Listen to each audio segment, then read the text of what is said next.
journal systems asking us to upload a cover letter. Nobody wants to do it, so lots of people don't bother, or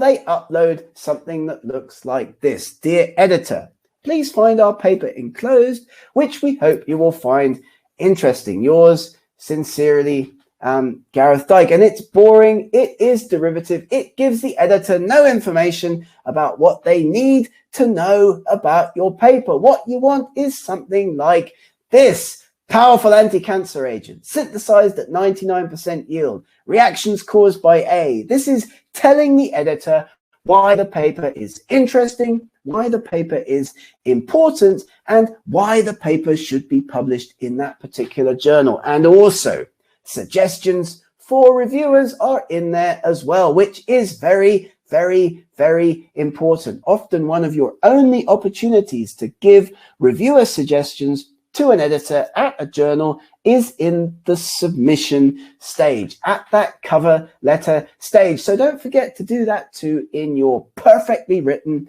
in your great cover letter, one of the most important parts of the whole process. Writing a great cover letter will help you maximize your chances of success. It's one of the first sections of the paper that an editor is going to read, so make it count. Why is the topic important? Why are the results significant? What's the key result? What's the breakthrough? Why is this an advance on previous work? Why are you submitting to this journal? Editors, they love it when they get to hear about their own journal, when they get to hear you talking about why their journal is so great and why your paper should be published in that particular journal. And then don't forget as well to provide those reviewer suggestions. Here's a template. We will give you this as well at the end. It's a template that you can edit. It's a template that you can use to put together an effective cover letter for your next academic article submission. So cover letters, one of the key areas of academic communication with editors and peer reviewers. We've talked about pre-submission inquiries. We talked about journal selection. We've talked about editorial triage. We've talked about writing a cover letter. What happens next in the academic cycle? Well, what happens next is, of course, the submission step, and then hopefully peer review.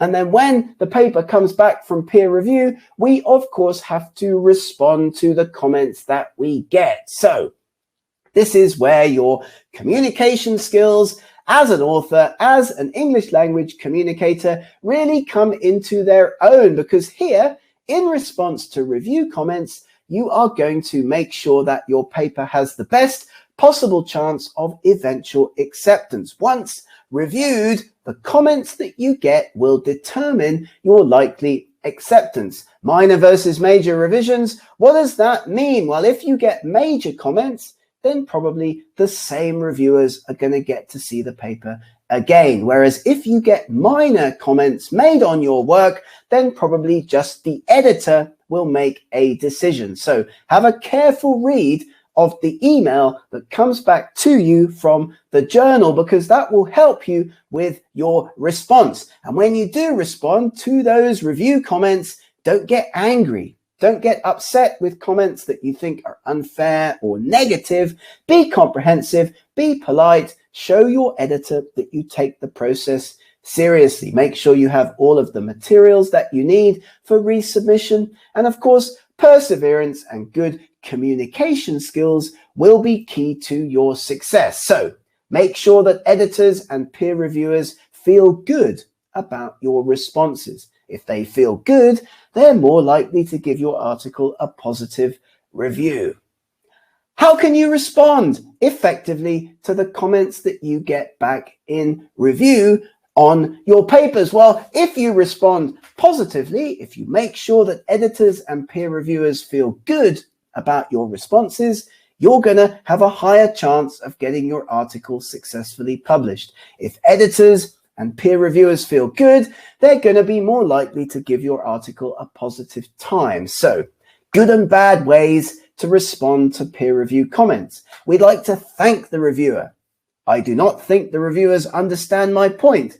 The reviewer has correctly pointed out it would not be necessary to change according to the reviewer's suggestions. We acknowledge that, yet we simply do not have enough data. We concur with the reviewer. Repeating the experience, the analysis would not actually change our conclusions. Be positive, be constructive, make the reviewers and editors feel good about your responses. Thank you for the valuable comments. The valuable insight is much appreciated. These comments significantly enhance the quality of our work. These are strategies that you can use to maximize your article's chances of success when you go and when you make responses to comments that you get in peer review. Peer review confidential. Here's some bad examples that we've had recently at our journal, things that you should not do when responding to peer review. Dear editor, who reviewed my paper? I need to know. The comments I received are extremely unfair and just plain wrong.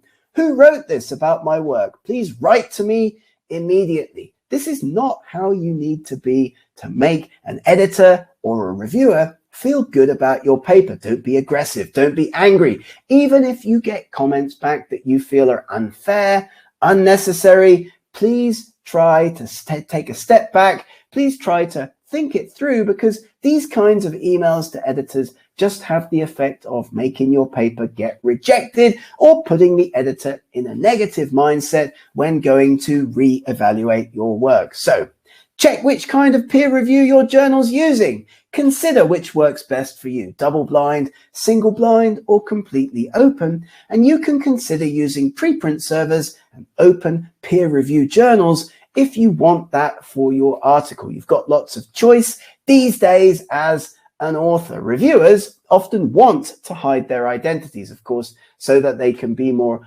honest and open potentially in their reviews, but it can have the opposite effect as well. Reviewers feel they can be much ruder, much more aggressive about pieces of work if nobody knows who they are, if their identity is not going to go back to the author. So let's have a think about that. It's important to think about what's best for you, what's best for your particular article. Too much power in the hands of peer reviewers in the case of blind peer review.